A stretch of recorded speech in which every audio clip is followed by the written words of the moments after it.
The Abuja Kaduna train is back, but has anything changed?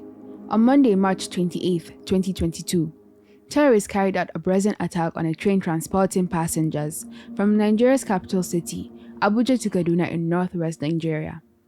It was reported that the attackers made use of explosives to halt the train, shooting sporadically, assaulting and injuring passengers, and also abducting over 60 of them for ransom. The weeks that followed were grueling weeks for the abducted victims and their families.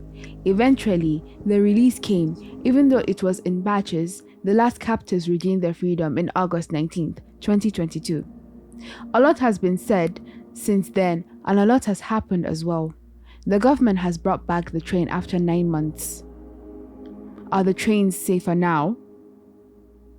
Can people board them without fear of attack and abduction?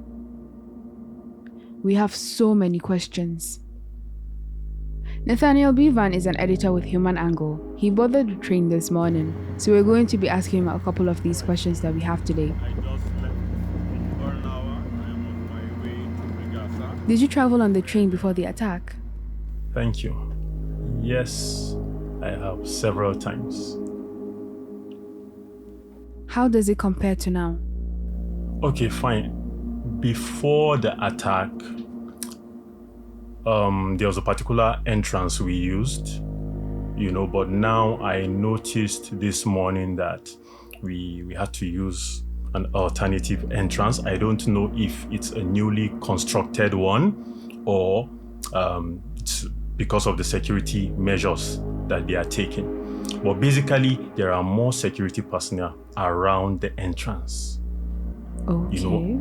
Around in the vicinity, just outside the building, then inside the building and in front of the building. And I'm talking about the entrance now. So when you go in, almost every step you take, there's always a security personnel, armed, of course.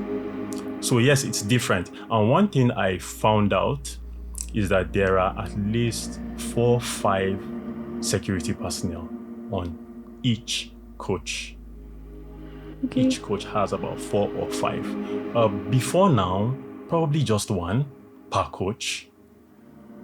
So things have changed. It has.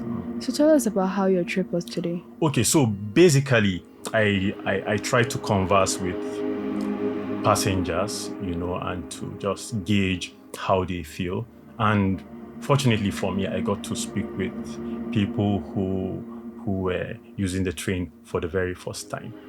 I remember talking to a woman who was afraid to speak, despite my reassurances, she refused to speak. She was there with her child, so that just tells you that people still harbor some kind of fear within them.